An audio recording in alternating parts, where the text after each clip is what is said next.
This is planet FMMUV-32 in the heart of the Triassic sector. This is the first island discovered in the sector, Paneros, meaning all desert. It is a harsh place, dominated by sprawling sand dunes and intense heat.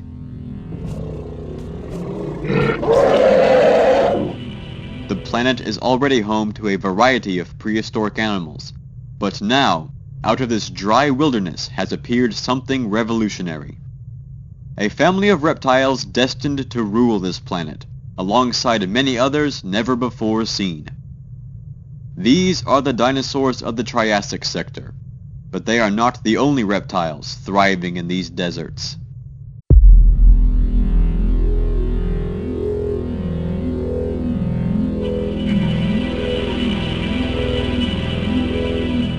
Hello everyone, this is Saurian Target welcoming you back to the next installment in our Carnivores Mods Showcase series, where today we are covering one of my absolute favorite Carnivores mods of all time.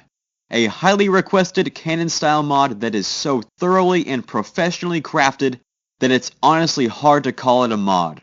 Carnivores Triassic. So if you are new to this party, what I plan to do with Carnivores Triassic is the same as I've done with the other mods in this series. Just run it through the courses. Analyze everything from the menu designs to the maps, animals, weapons, and anything else this mod has in store for us. And of course, most, if not all mods hide secrets and Easter eggs within the depths of their content. I mean, that's part of the fun in modding a 16-year-old game. And as long as I've found them, I'm showing them off here, so consider this your spoiler warning. If you want to discover everything Carnivores Triassic has to offer for yourself, go download and play the mod first, then come back here. And of course, if that's exactly what you want to do, I've provided some links in the description for you to do so. Now, the current release of Carnivores Triassic is the Beta 7 version, which is what I will be covering today. The mod has a page on ModDB, and if you want to follow it there and keep up with its progress, I've provided a link for that as well. So, without further ado, let's begin. Now, before we dive into the real meat of the mod, let's place ourselves in the context surrounding the Carnivores Triassic story. Carnivores Triassic is a rare Ice Age mod, and a total conversion mod at that, where many Carnivores mods are for the more popular Carnivores 2, and usually consist of different dinosaurs discovered on the planet. Carnivores Triassic appropriately follows in the footsteps of Carnivores Ice Age by expanding past dinosaurs into the other areas and animals on the planet. This is a great premise that immediately sets Carnivores Triassic apart from the many dinosaur-based mods out there. Of the 10 animals in the mod, only 5 are dinosaurs, offering some great chances to flesh out the hardier, more basal animals on the planet. So where does Triassic fit into the Carnivores mythos? Well, after 3 successful tours, Dino Hunt Corp had probably acquired some significant financial increases, allowing them to scour more of the planet than ever before. Dino Hunt probes ventured down below the planet's equator, where the hot and arid Triassic sector was finally discovered, populated by hardy reptiles never before seen.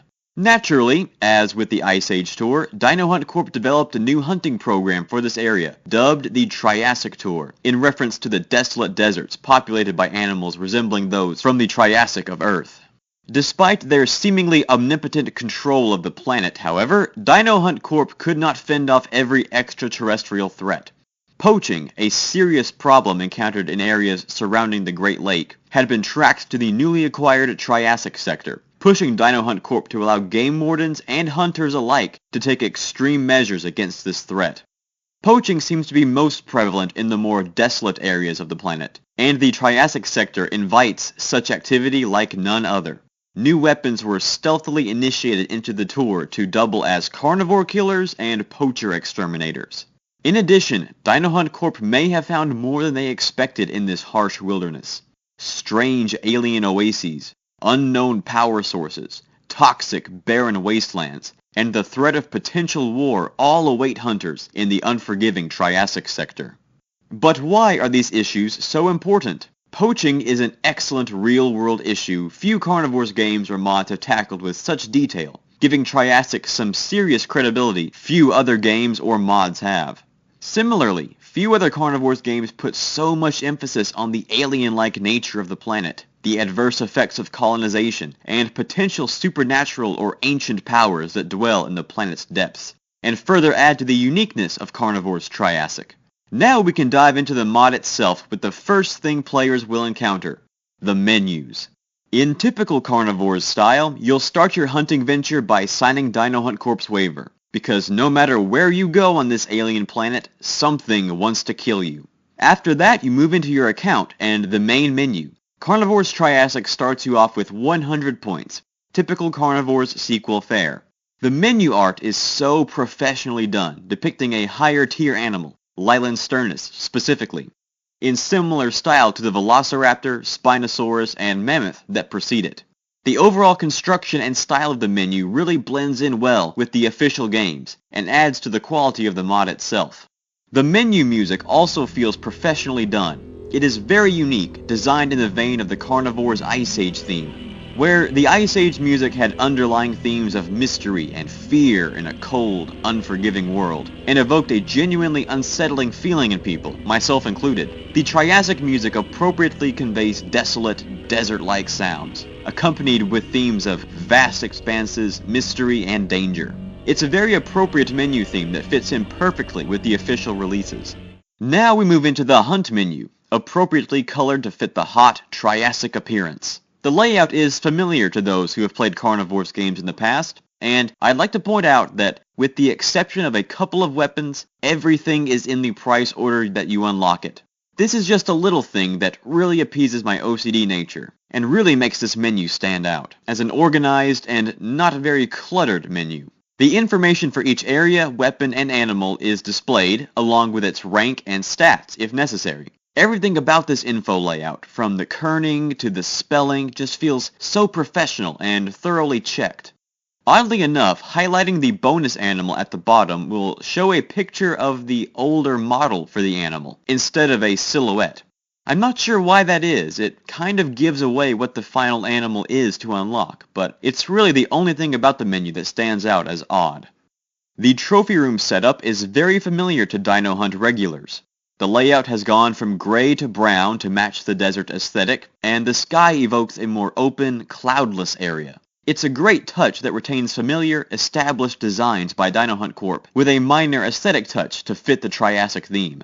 The only real problem with this trophy room is that the Postosuchus seems to be stuck halfway in the wall, which is really unfortunate, but I'm not sure if there's anything that can actually be done about it. Each bit of equipment on the Triassic tour is pretty standard Dino Hunt Corp fare. Cover scent, radar, and double ammo have received minor aesthetic changes to fit the arid Triassic conditions, but all function pretty much the same in the field. From the main menu, Dino Hunt Corp does not advertise any different desert-themed camouflage, but out in the field, hunters don it appropriately.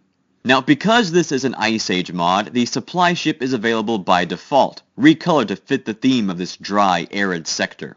But for me, at least, the supply ship and ammo bag are invisible in-game, which means I have to guess where the bag lands. But if you've played the games as much as I have, and know that the supply ship comes out of the northwest, this is of very little concern. The binoculars have also been updated, featuring desert brown and red light colors to match the landscape. The wind indicator and compass remain untouched, and the trophy ship now sports appropriate desert-themed colors as well, for picking up trophies in this hostile environment. Carnivores Triassic features 8 maps, all of which are brand new areas from the Triassic and Central sectors. Now, the way I've seen it, as the Carnivores games have progressed through time, they have regressed in map design. The first Carnivores started off strong, with maps emphasizing on the alien-like jungles and the more mysterious elements of the planet, with interesting landscapes and story hints, all built under the stereotypical dinosaur-infested jungle or forest theme.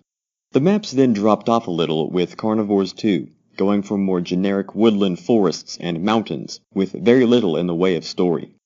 The maps seriously suffered with Carnivores Ice Age, which traded in some real potential with supernatural and haunting elements for a generic snowy forest. And do I even need to bring up the maps in Cityscape and Reborn? But the maps in Carnivores Triassic are all fantastically designed. Each one tells a subtle story and manages to stand out from the others, which, given the stereotypical desert aesthetic of the mod, is incredibly hard to do. To me, great maps are instantly recognizable and distinguishable from one another, and each map on the Triassic Tour is instantly individualized. The level of detail in the design is incredible. Just from the overhead map, each area looks like an official Carnivores map. And on the ground, thanks to either ground type, plant variants, or the intensity of the terrain, each map stands out. Outside the varying fauna, each map has something going on story-wise, at least from the planet's history or Dino Hunt's recent colonization efforts, which makes it memorable and adds to the replayability. The first novice rank map available at 20 points was the first island discovered in the Triassic sector, Paneros, meaning all desert.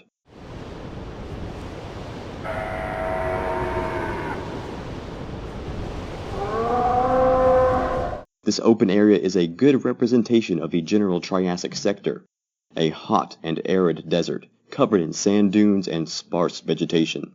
Despite its novice rank status, this area is harsh and unforgiving, as evidenced by the many carcasses that dot the dunes, solemn reminders of the dangers that come with such desolate areas. However, there are some areas of brief respite on this desert. The island can essentially be divided into two parts, the jagged northeastern section and the larger, more mountainous southern section, which looks to engulf the smaller northern section. The northern portion of land is comprised of mostly baked desert and mountainous terrain, but the southern section offers a few small oases nestled deep within the mountains and near the coasts. These small areas offer relief for predators and prey alike by providing shade, vegetation, and fresh water, and are a nice way to break up the monotonous desert. While the southern portion of land offers more in the way of terrain variants, like small mountain ranges, fog-filled pits, and fertile oases, the northern section offers more in the way of events related to sentient being interaction on the dinosaur planet. In the center of the desert is a lone tent with a campfire and several crates scattered about. Perhaps yet another instance of poachers taking advantage of the land. 2 decaying corpses lie within close proximity of the camp, perhaps the most recent victims of the poachers before Dino Hunt clients discovered them. Slightly northeast of the camp is a large tomb buried deep in the desert sand. The tomb sports the recognizable Tyrannosaurus skull and hieroglyphics present on the Shmuhadron pyramids and tomb, as well as the tomb of Sargeras. Perhaps these poachers were after more than the native animals. As we know, thanks to the ancient temple, the ancients were known to house treasures in some of their temples. Maybe these poachers were also treasure hunters who managed to unearth the entrance to the tomb before being claimed by the local wildlife, Dino Hunt officials, or some mysterious force connected to the tomb itself. The next novice rank map available at 50 points is Muto Island, a smaller island that joins the rings of islands like Vengar Fjords, whose names are cool to look at, but not that fun to pronounce.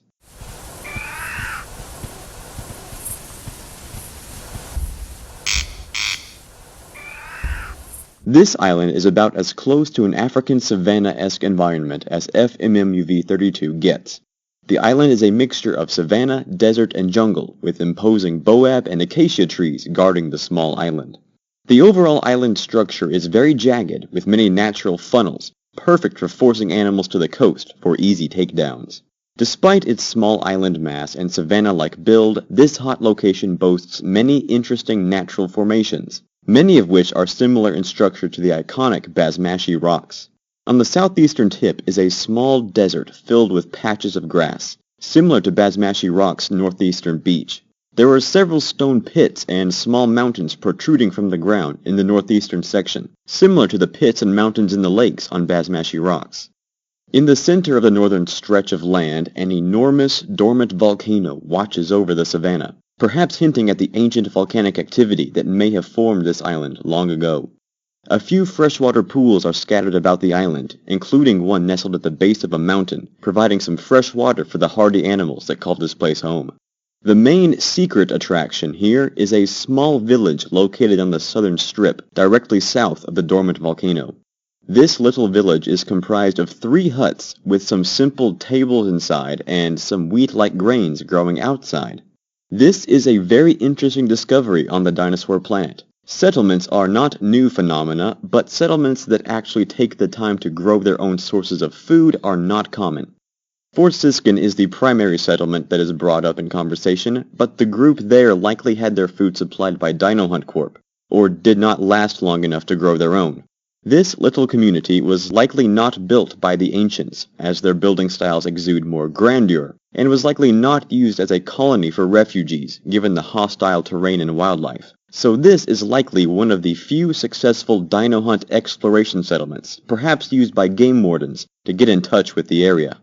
The next map available at 100 points is the advanced rank Tatum Wastes, a hilariously named area that, in fact, is located on the Triassic mainland instead of a separate island.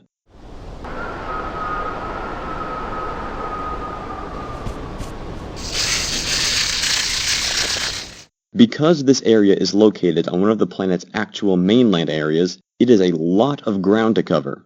Tatum Wastes, I still can't get over that name, is mostly comprised of dried riverbeds wedged in between innumerable mountain ranges. This makes the terrain quite unstable as it constantly transitions from high mountains to deep, fog-filled valleys. One particularly hazardous landmark is an enormous chasm located in the northern section of the landmass, similar to the ice ravine on McRath Island. This gorge can be easy to miss, and if you fall in, your hopes of escaping are slim, making it a perilous trap for hunters and prey alike. While the western section of the area is mainly comprised of mountains and gorges, the eastern side is primarily desert, with a lake split by a land bridge, showcasing actual thriving trees and other plants now found in the mountains. The big draw of Tatum Wastes is the enormous salt lake located in the center of the hunting area. This huge salt flat stretches on for miles in every direction, and for those familiar with the Walking with Dinosaurs series, it's easy to imagine a huge herd of Diplodocus crossing on their migration path. In fact, the main reason this area sees animals at all is because of migrations, as animals have to cross through the mountains and deserts on their way to their preferred nesting and feeding areas. The salt flat is a prime example of the harshness of the terrain, having claimed many animals as victims in its featureless expanse. One particular victim seems a bit out of place. Among the many salt pillars that line the flat, one in particular houses what appears to be a yeti, trapped and seemingly turned into salt.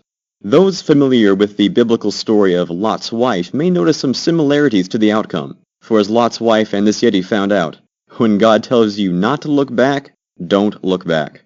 As with many abysmally desolate places on the dinosaur planet, Tatum Wastes is the victim of poacher camps. But because of its immense size and barrenness, 2 poacher camps can be found here, instead of the usual 1. One is located in the northeastern corner, right next to a deep, fog-filled valley, and the other in the southwestern corner, nestled between an impassable mountain range and a large lake on the coast of the hunting reserve. These poachers smartly set up camp in the most remote areas of this barren wilderness, right next to either sight-obscuring valleys or water if they need to hide their wares or escape detection. Whew, this desert is killer. Man, what I wouldn't give for some shade right about now. Whoa. Base? What's this? That is the next advanced rank area available at 150 points. Dory Oasis, the proverbial diamond in the rough of the Triassic sector.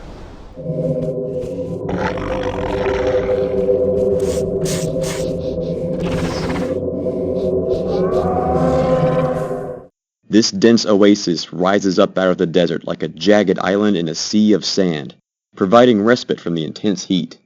The local flora and fauna are not all that found shelter in the oasis, however. This lush area was once home to a group of ancients who, like the rest of their kind, have long since vanished from the planet. Initially, one would not suspect such a thick and unstable area could house sentient beings.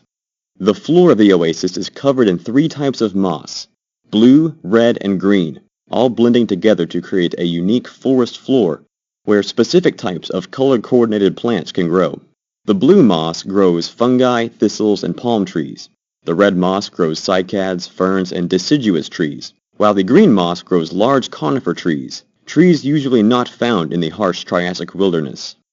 Large pools of shallow water permeate the ground, creating ample spots for predators and prey to gather vital nutrients, and harsh, jagged terrain lines the outskirts of the oasis, particularly alongside the southeastern coast. By traversing through the heavy foliage, it's hard to imagine anything other than plants and hardy Triassic animals living here, until unsuspecting travelers draw near the imposing central mountain. An ominous sound rings through the woods the closer one gets to the mountain, filling the oasis with an unsettling atmosphere. There are at least 3 pathways carved through this giant rock, although one is clearly marked with a jade path. Following the path brings hunters to the oasis' controversial draw, a huge temple carved out of a mysterious stone. The temple is built in similar style to the structure found on the ancient temple, surrounded by a natural moat of lava, but much larger. Inside the temple is a sacrificial altar, similar to the one in the ancient temple, although much more dangerous. Atop the altar reside highly radioactive stones, perhaps used by the ancients in their sacrificial rituals. These stones are still highly radioactive and will result in a painful death if touched. Along the walls of the temple are carved sets of 4 hieroglyphic symbols, yet found nowhere else on the planet. These symbols may have been a part of the ancients' alphabet, and, according to one theory, may be translated into the Latin letters D-O-R-Y, hence the name of the oasis. These letters may represent a number of things, popularly a king or god worshipped by the ancient inhabitants of planet FMMUV-32. The next advanced rank area available at 200 points is Vertigo Range, one of the most diverse areas the planet has to offer.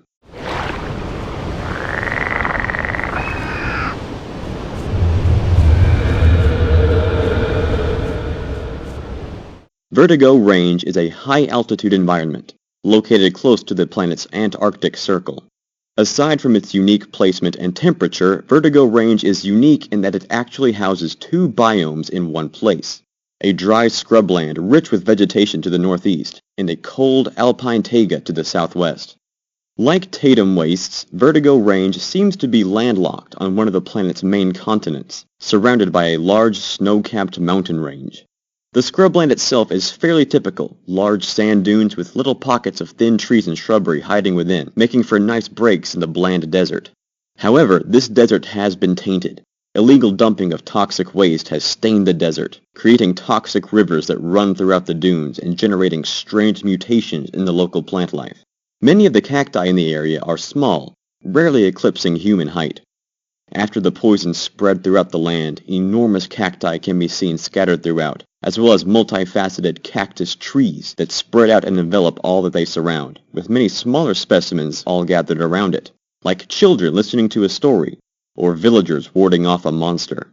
This purple mark runs rampant across the desert, and is highly dangerous. Standing in it for more than a few seconds will kill any life form that falls in.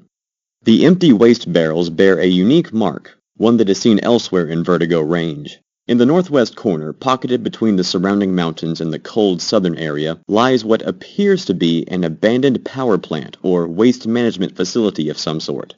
High fences guard what used to be a holding container for the waste barrels, now broken into and ravaged, although many barrels still remain inside.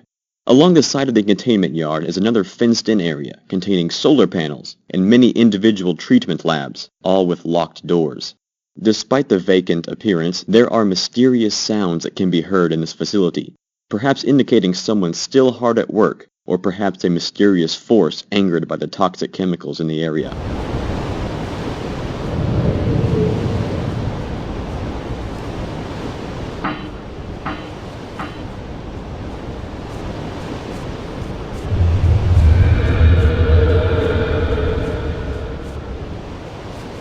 If the latter theory holds up, it is perhaps this mysterious presence that forced workers to flee the area, spilling the toxic waste and contaminating it in the process. To the south lies the frozen forest, elevated high above the desert. This is an area of extreme contrast. Snow and moss cover the frigid ground, while a forest of fir trees conceal the surrounding mountains. It's a wonderfully different area to explore, and sets the already unique Vertigo Range apart from other areas on the Triassic Tour. The first expert-level area available at 300 points is Hell Island, located deep within the cauldron of a giant volcano.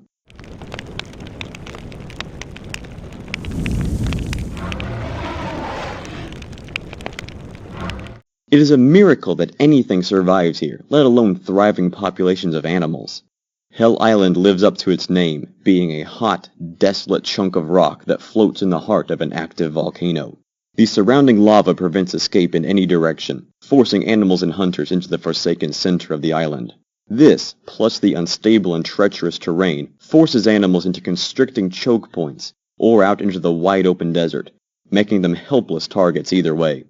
In addition to the volcano it resides in, Hell Island features 4 other volcanoes, not counting the rivers of lava that run throughout the island. The rocky terrain is treacherous. The northern and southwestern portion of the island are strictly jagged rocks, making any attempt at agile maneuvering almost impossible.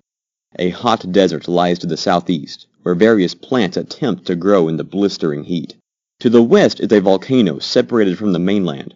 Perhaps only on requests, or perhaps out of a twisted sense of humor, Dino Hunt Corp will occasionally drop hunters off at this separated volcano, forcing them to hop their way back to the mainland on flattened rocks that protrude from the lava, like a dangerous game of hopscotch. The quote-unquote safest and most peaceful area, for lack of better terms, is the center of the island, where a huge crater creates protective walls all around, and plants find relief from the surrounding lava in the shade of the mountains. This can be a great place to find clusters of animals gathered together to escape the volcanic activity, and pick them off with relative ease. It's a wonder that Dino Hunt Corp even allows hunting here, as even flying a dropship over such an active volcano brings up the question of the company's safety methods. Mount Hell also presents what is possibly the largest volcano on the entire planet, being able to house an entire hunting reserve within its depths, and presents a potentially far greater danger to the rest of the planet, depending on where exactly this volcano is located. The next expert rank area available at 500 points is Shire, a nice and peaceful reward for those who have survived the harsh Triassic tour thus far.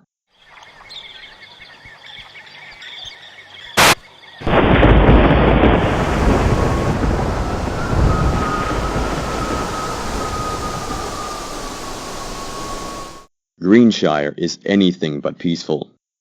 Dark and ominous, the area is about as desolate and forsaken as they come. Shire was named so in irony by the explorers who discovered it, a name Dino Hunt Corp made official on the Triassic tour. This has drawn much criticism toward the company, from the intentional deception of the name to even allowing hunting to take place here.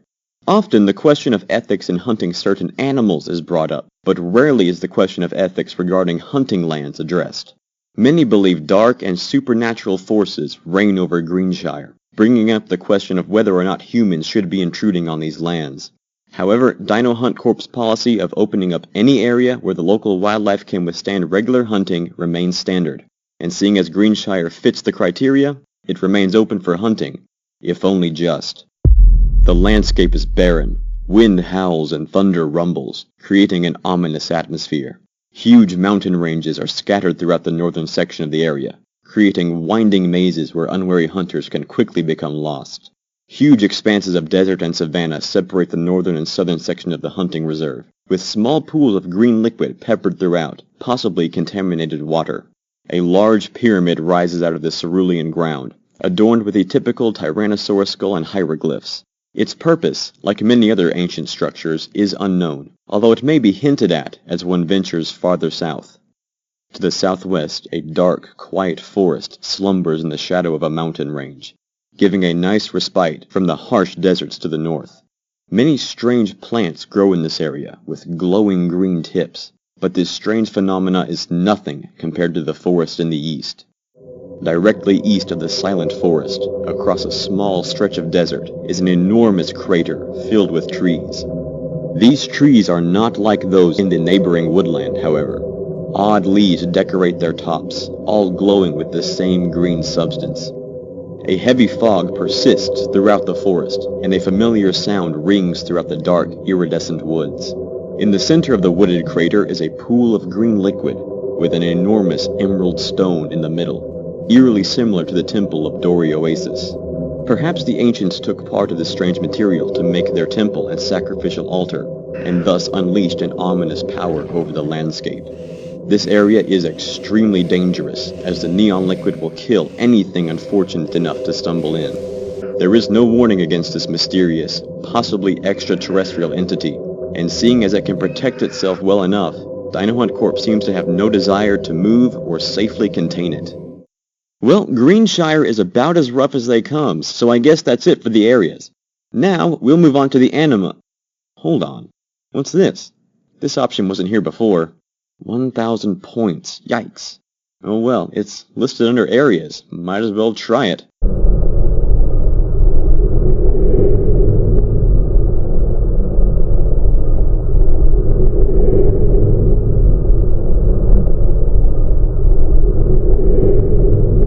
What is this place?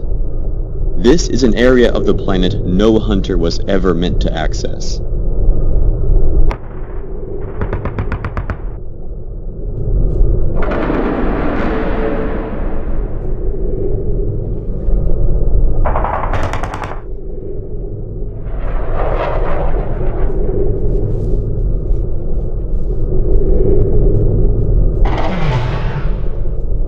The area appears to be located on the central sector, on the border leading into the Triassic sector. It is a hot jungle with canyons, sand dunes, rivers, mountains, and many slain bodies, human and dinosaur alike. For those who don't know, Dino Hunt Corp has a very specific way of transporting hunters to and from planet FMMUV-32. The company's computer system that allows hunters to outfit their gear, licenses, and areas is known as the Hunt Selector. We know it as the Hunt menu. Hunters access this system on board one of the Dino Hunt ships orbiting the planet, and are sent to their chosen areas via stratospheric warp conduit. This devastated area occasionally appears in the Hunt Selector on the Triassic Tour, which some hunters take advantage of, seeing as it is a new area to explore. Error is the file name associated with the area, but many colloquially call it the battlefield, as evidenced by its high casualty count. The bodies of Dino Hunt agents and hunters litter the ground, as well as their tech, including Dino Hunt dropships and tanks. A large military-grade base, the size of a small island itself, lies at the foot of a mountain to the north of the battlefield, completely overrun by a mysterious force. Many huts and tents line the inside of the base, as well as countless dropships and tanks, all ready for a heavy-scale assault.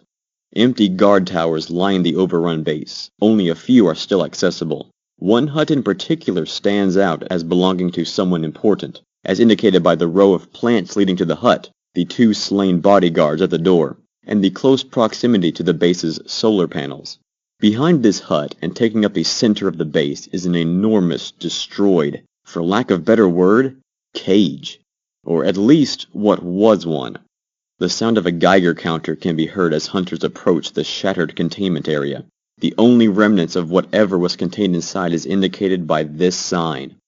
Apparently, Dino Hunt Corp was planning something big and did not plan on it escaping. But where did such a disaster disappear to? Then it all clicks. The destroyed containment area, the broken southern portion of the base, the slaughter of man and beast headed south, back to the spawn location, where the last line of defense gave their lives in an attempt to keep whatever project Dino Hunt Corp cooked up out of the Triassic sector. Whatever it was has found its new desert home. CEO of Dino Hunt Corp, Elias Henriksen, explained the disaster away by dismissing it as a change in tyrannosaur migration patterns, and the resulting battle was an attempt to keep the dinosaurs out of the Triassic sector and from disrupting the delicate ecosystem. He claims the force was successful, and precautions are being taken to make sure that such an incident never happens again. Despite these claims, whatever laid waste to the battlefield has already invaded the Triassic sector, and as we've seen here, is capable of inflicting catastrophic damage. Carnivores Triassic currently features 9 huntable animals and 2 ambient animals, which may not sound like a lot compared to most mods, but the Triassic Tour places quality over quantity. From the slow-paced synapsids to the armored archosaurs to the more delicate dinosaurs, the Triassic Tour features a wide variety of animals to hunt. These brutal environments are not for the faint of heart, and have spawned some of the hardiest, most primal creatures ever discovered on the planet. This is what sets the Triassic Tour apart from others, in that it is not exclusive to dinosaurs.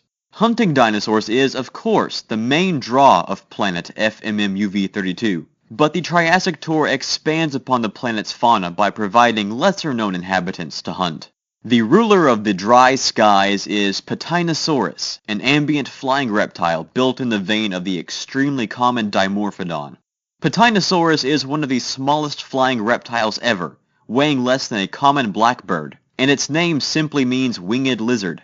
Paneros looks as though it were formed right out of the burnt rocks of the Triassic sector, with its sand-yellow wings and dark orange body make it appear as though the desert itself learned to fly. This tiny little creature fills the Dimorphodon's role, flying about while occasionally screeching to remind hunters of its presence. The second ambient creature is the tiny Lystrosaurus, a dicynodont that, on Earth, has been found in India, South Africa, and even Antarctica. This hardy little brute has only 2 teeth, but is graced with 2 large, tusk-like canines, and a beak for shearing up what few plants it can find in this harsh wilderness. The Lystrosaurus is, at least somewhat, related to the other ambient therapsid, Moschops, and the much larger Placerius. All of these animals share similar proportions, coloration, and roles, providing a nice glimpse at animal relations outside of dinosaurs through the Triassic areas. The Lystrosaurus is a very loud and social animal. The little creature unleashes loud, gurgling cries and breathes very heavily, almost as though the intense Triassic climate is taking a toll on these tiny creatures. Since they are the smallest ground animals in the Triassic sector and are very loud and very vocal, they almost appear to have a hive mind, constantly rummaging about and vocalizing to one another, like little machines checking on each other's progress. The first novice rank animal available on the tour at 10 points is the Edaphosaurus, a herbivorous animal who shares many physical similarities with the Dimetrodon. As I mentioned, this large synapsid is very similar to Dimetrodon, but where Dimetrodon is primarily an omnivore, Edaphosaurus is strictly herbivorous, digging up what little plant matter it can find in this harsh environment. Edaphosaurus is also much larger than the Dimetrodon, capable of reaching sizes that even the largest Dimetrodon could not dream of. Despite its size, there are larger predators in this arid land, and as such, Edaphosaurus boasts an enormous sail with a large eye-like pattern to intimidate said predators. Unfortunately, this pattern also doubles nicely as a bullseye. If intimidation does not work, Edaphosaurus will attack if driven into a corner, where it claws out its opponent's innards with its tough claws. Edaphosaurus is a great beginning animal for hunters to try, but it also presents an immediate challenge. This synapsid has poor senses, but is extremely fast, and with the range-limited starter weapons available, this animal can quickly weed out those who are not cut out for the Triassic Tour. The next novice rank animal available at 15 points is the Lotosaurus, a medium-sized herbivorous archosaur. The Lotosaurus is a huge plant-eating relative of the crocodile, but is no less cunning. The beast is enormous, with a long sail running down its back, almost making it appear as a fat, lethargic synapsid like Edaphosaurus. The Lotosaurus has very muted and dull colors, providing it with excellent camouflage in its deep desert habitat. The most prominent feature the Lotosaurus possesses is a bright red eye that appears to glow, with reddish colorings covering its face. This paints the Lotosaurus as a much more menacing creature than it actually is, but brings up the question of why the beast needs such intimidating headgear. Perhaps for scaring away predators, perhaps for giving it excellent night vision, or perhaps hinting at a mutation within the species, thanks to illegal toxic waste dumping, intrusive extraterrestrial elements, or an unknown supernatural power. This large herbivore is not fast, and with its immense size becomes a relatively easy target for beginning hunters. However, its size makes it tough, and the Lotosaurus is known for its rare yet vicious attacks against those foolish enough to venture too close. The next novice rank animal available at 20 points is the Coelophysis, your first attempt at hunting Triassic dinosaurs. Now, the Coelophysis is not a new dinosaur to planet FMMUV32. The tough little dinosaur is a well-established pack hunter, thriving in areas from Vengar Fjords to Reveren's Bridge, and was one of the primary causes of the Crater City incident.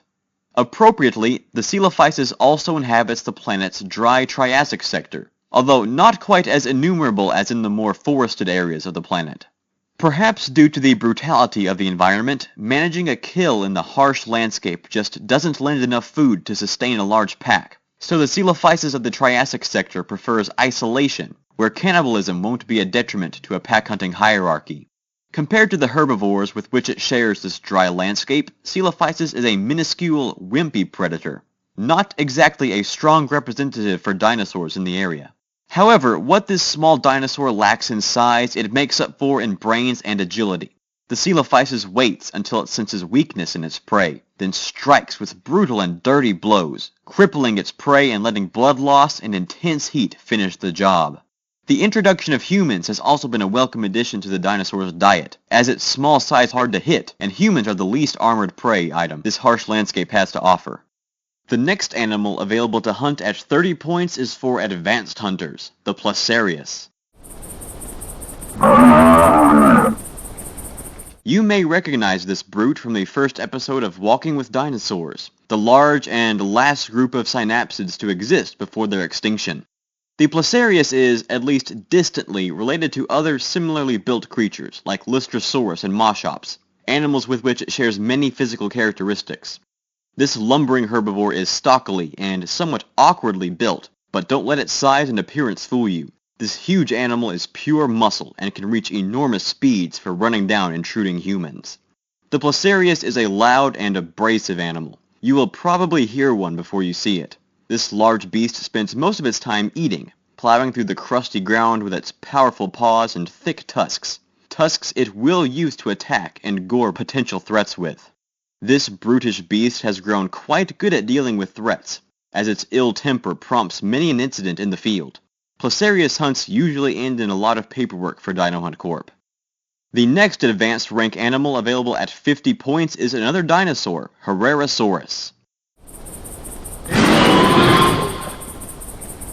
This medium-sized carnivore is similarly built to the planet's more tropical medium-sized carnivore, Allosaurus. Both share large heads with expandable jaws, long, powerful arms, primarily lightly colored bodies with darker patterns along the back and tail, and similar body structures. In fact, Herrerasaurus functions very similarly to the Allosaurus in terms of role, a desert Allosaurus, if you will. This dinosaur is, however, much more vicious and tough than the Allosaurus. Herrerasaurus is well known for devouring its prey alive, and is the best adapted dinosaur to the Triassic deserts. Animals must be vicious in order to survive in this harsh world, and they don't get much more vicious than the Herrerasaurus. The dinosaur features long, grasping arms and sharp claws for clutching, struggling prey. The dinosaur is also very agile, capable of running down prey at extreme speeds and leaping to evade any incoming hits. The next advanced rank animal available at 100 points is the elusive Plateosaurus. This medium-sized herbivore is one of the only herbivorous dinosaurs in the Triassic sector. For a relative of the mighty sauropods, this animal is extremely fast, but like said dinosaurs, it is quite peaceful, preferring to avoid any confrontation. Now, although the Plateosaurus would rather flee, that's not to say it won't fight, and will happily trample anything unlucky enough to be caught by it. This dinosaur is also very slim, perhaps due to a general lack of food and its preference to stay in the wooded glades of the Triassic sector, where it can weave in and out of the trees before camouflaging into the background. The animal's relatively thin size likely contributes to its speed, for without the thick armor of the Lodosaurus or Placerius, the Plateosaurus needs to be able to run fast to escape faster carnivores like Coelophysis or Herrerasaurus. This elusive animal creates a nice challenge for advanced hunters, and is the last herbivore available on the Triassic Tour. The next advanced rank animal available at 250 points is the mighty Postosuchus. This crocodile-like archosaur is a truly primal and vicious predator.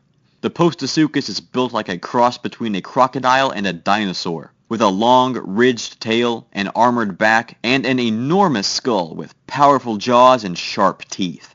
The Postosuchus behaves about as primitively as it looks.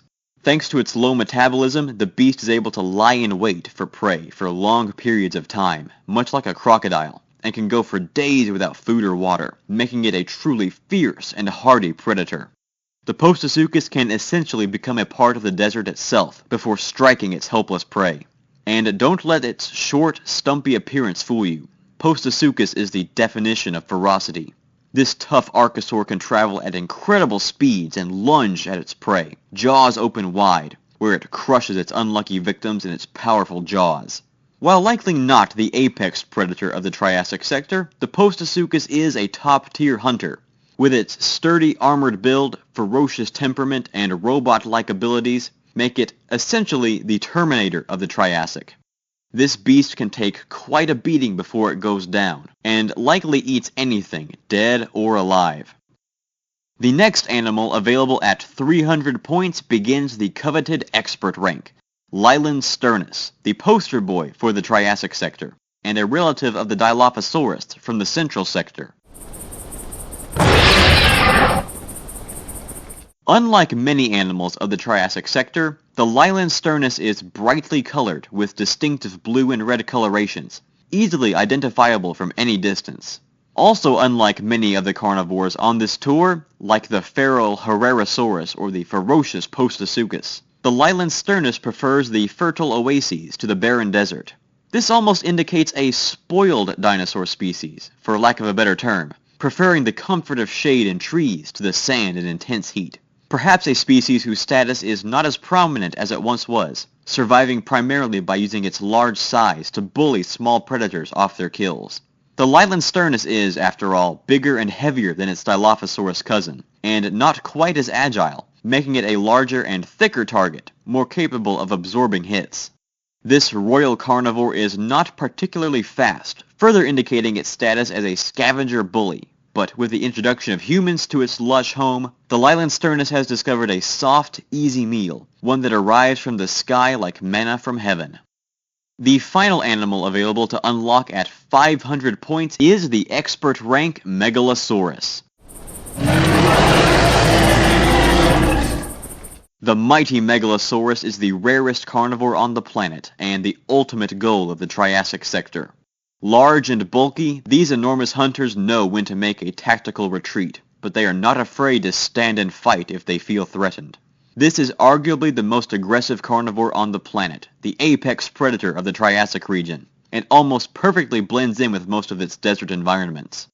This enormous theropod can easily hunt down almost anything in the sector, and if it felt like venturing out, possibly the planet. The Megalosaurus resides at the top of the food chain with the Tyrannosaurus and Giganotosaurus as a powerful predator. Only the best and most dedicated hunters can bring down the mighty Megalosaurus. Armed literally to the teeth with brains and brawn, this fierce carnivore is essentially the T-Rex of the Triassic, so plan hunts and pack equipment accordingly. You don't want to be caught downwind of this mighty dinosaur. So what do I think of the Triassic Tour's animal roster? I love it. Every animal, from Edaphosaurus to Megalosaurus, feels unique and interesting, like they truly belong here and fulfill certain roles. Although a few of the animals, like Placerius, Plateosaurus, and Lilan sternus have some glitchy kill animations, and the Megalosaurus isn't quite as aggressive as I personally think it should be. That's no fault of the mods, though. The animals are about as close to official release quality as they come. Each model is fantastically and canonically designed, with some superb skins and expert-level calls, particularly the Lilan sternus. I'm so glad the Dilophosaurus call from When Dinosaurs Roamed America got some use in the Carnivores mod. The Lotosaurus is my favorite herbivore. Its build just genuinely interests me, and the red eyes are a very intriguing touch, but I have to brag on the Postosuchus. This animal is far and away my favorite animal in the mod, and one of my all-time favorite carnivores animals, official and mod released.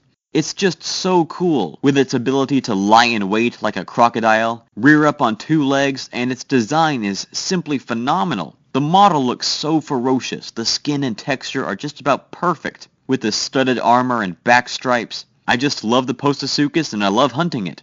My only concern with it is that it sticks halfway into the wall in the trophy room, so I can't fully observe my favorite Triassic tour animal. Carnivores Triassic features 8 weapons to choose from, with a healthy mix of familiar and new weapons, each serving a distinct, unique purpose under the broad shooting prehistoric animals umbrella. The Triassic Tour offers 2 handguns, 2 shotguns, and 4 rifles. An interesting note that the tour does not offer any bows, a note deserving of praise from me personally. I am pretty terrible with Dino Hunt Corp issue bows, so it was a welcome relief to not see any on this weapons lineup. One thing that the weapons on the Triassic Tour do exceptionally well is expand upon the types of weapons distributed by Dino Hunt Corp and their distinctive roles. Sure, we've been able to use their rifle and shotgun before, but now we are granted access to specific types of weapons within those categories, each with their own designated roles. The first novice rank weapon available at 20 points is the Universal Self-Loading Pistol, or USP.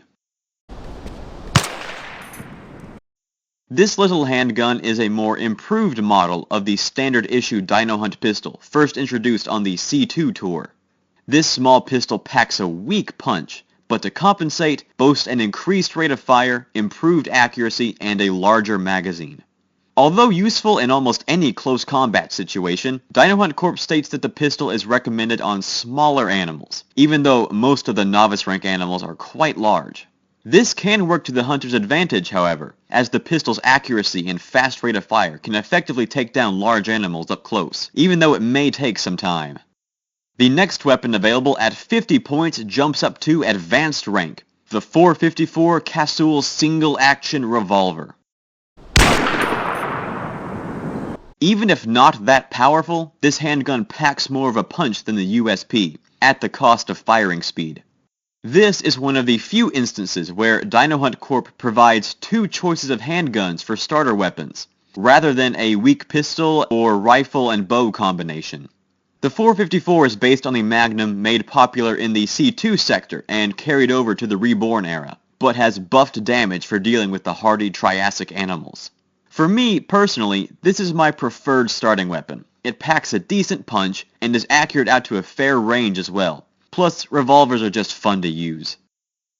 The next weapon available at 100 points jumps back down to novice rank, the Remington SP 10-gauge shotgun. The first thing you may notice about this shotgun is its leopard skin camouflage pattern for blending into savanna areas. This weapon packs a mean punch, but has an extremely slow reload speed, and can hold only 3 shells at a time. This makes it questionable as a self-defense weapon, the typical role of shotguns. But like Dino Hunt Corp suggests, this weapon is great for bringing down large herbivores at close to medium distances, like the Lodosaurus. The next 100-point weapon is available at advanced rank, the FN Light Automatic Rifle. This weapon is a nice combination of the standard Dino Hunt issue rifle and sniper rifle, boasting the mobility and peripheral vision of the rifle, with the scope and relative accuracy of the sniper rifle. This can be either a good or bad thing, depending on your preference. The FN-FAL's combination status makes it a sort of middle ground between the 2 aforementioned weapons, but also makes it a little average. The typical rifle and sniper rifle are good for their distinctive roles, to which they commit, a fast-firing and mobile close-range weapon, and a slow, powerful, long-distance heavy hitter. The FN-FAL can't seem to pick which side it wants to commit to, so it kind of rides the fence as an all-around mediocre rifle variant. It is, however, self-loading, which really helps when taking down large animals at a distance. The next weapon available at 150 points is the advanced rank SPAS 15 shotgun, a heavy-hitting and extremely fun weapon to use. The SPAS 15 is a 12-gauge semi-automatic shotgun that is very useful for taking down large and charging carnivores. Imagine the power of a buckshot shotgun with the rate of fire of the rifle, and you come pretty close to what this weapon has to offer, essentially the definition of a close combat defense weapon. Because of its brutal power, this weapon is banned outside the Triassic sector, where animals are not quite as durable or armored. Although very powerful and immensely fun to hunt with, this weapon has pitiful range and is not recommended against fleeing herbivores. The next weapon available at expert rank is the 200-point M4 Carbine Assault Rifle, the fastest firing rifle Dino Hunt Corp has to offer. Interestingly, this rifle was originally brought in by Dino Hunt game wardens, like moi, to deal with poacher problems, an epidemic that seems to persist in the more remote or desolate areas of the planet. However, the firearm became popular with hunters for taking down giant carnivores, and has been added to the hunting roster. This weapon is not very powerful shot for shot, but its immense rate of fire, great distance, and huge magazine easily make up for its weak damage. From Postosuchus to Megalosaurus, this intense assault rifle gets the job done, although aim well, as the long reload could turn the tide in favor of said carnivores. The next expert level weapon is the M40A3 Sniper Rifle, a weapon with a narrow line of sight and devastating range. This weapon is immensely more powerful than the standard Dino Hunt Sniper, issued back on the original tour, and can easily down any animal in just a couple of shots. Good thing too, because its bolt action means it can't pop off shots as fast as other rifles, like the FN-FAL. As per usual, this is not a weapon you want against a charging carnivore, but for distance shots, accept no substitutes. Smaller animals cannot stand up to the might of this firearm, especially fleeing herbivores. Edaphosaurus is at a particular disadvantage with the M40A3, as its huge sail makes it an effortless one-shot target once this weapon becomes available. And the final weapon available at expert rank for a whopping 2,000 points is the exclusive Golden Lever Action Rifle. Coated in 24-karat gold plating, this fantastic rifle is handed down to only the best of the best, and is the most powerful rifle Dino Hunt Corp has to offer. The firearm functions as any typical lever-action rifle should, with good accuracy and a fast rate of fire. This is one of the most fun weapons available on the Triassic Tour, as well as one of the best. High firepower, pinpoint accuracy, and quick reload time put this rifle up there in terms of effectiveness against carnivores and herbivores at most any distance. For those willing to put in the work, this rifle is undoubtedly worth it, and is a perfect finale to the already stellar weapons roster. So there you go guys, Carnivores Triassic, a fantastic mod that expands on the Carnivores universe in ways few other mods, or even official games have. If you haven't figured it out at this point, Carnivores Triassic is my personal favorite Carnivores mod, and that's saying something, because there are some truly fantastic mods out there. The maps are all phenomenal, with immense detail from the subtle story down to the plant placement. The animals are all unique and original, with fantastic canon-style models, skins, and sounds. And the weapons flesh out what is probably the least developed side of the Carnivores lore: weapon development, distribution, and role. This mod is so professionally crafted. It's a better sequel to the original Carnivores than either Carnivores 2 or Ice Age, and it's an infinitely better fourth installment than Cityscape. In fact, I wholly count Carnivores Triassic as the fourth Carnivores game we never got, instead of this shallow little spin-off. Seriously, if you're a fan of the Carnivores games and you haven't played Triassic yet, what are you doing with your life? Go on, stop this video, go download and play it, you can thank me later. Also, one more thing I'd like to point out. Carnivores Triassic actually has a custom desktop icon. This is just a small touch, but it just adds to the level of detail and thought put into this mod. I have a ton of Carnivores mods on my PC desktop, and so very few of them have custom desktop icons for easy identification. Even Carnivores Ice Age didn't have a custom icon, which just goes to show how thorough this mod really is. Now, as I mentioned before, this is the Beta 7 version that is currently out, and this mod is very close to completion. If I recall correctly, all it needs to be complete is some programming tweaks and additional AI slots to accommodate a few more creatures, and this mod will finally be finished. When that happens, I will happily cover the update, an update for which I cannot wait. Be sure to keep up with this mod's progress on the Carnivores Saga forums and on its mod DB page. And thanks as always guys for watching, liking, and talking with me on these videos. I know I say it all the time, but the support and feedback for these videos has been incredible. Never in 65 million years did I think that this channel would be what it is today. So thank you for all of the support and the comments, and as long as you guys keep watching this content, I'll keep making it. Thanks again, guys, and I will see you all next time. Wow, we finally did it. We've covered the legendary Carnivores Triassic. Well, with Carnivores Triassic out of the way, what do we have to look forward to from now on?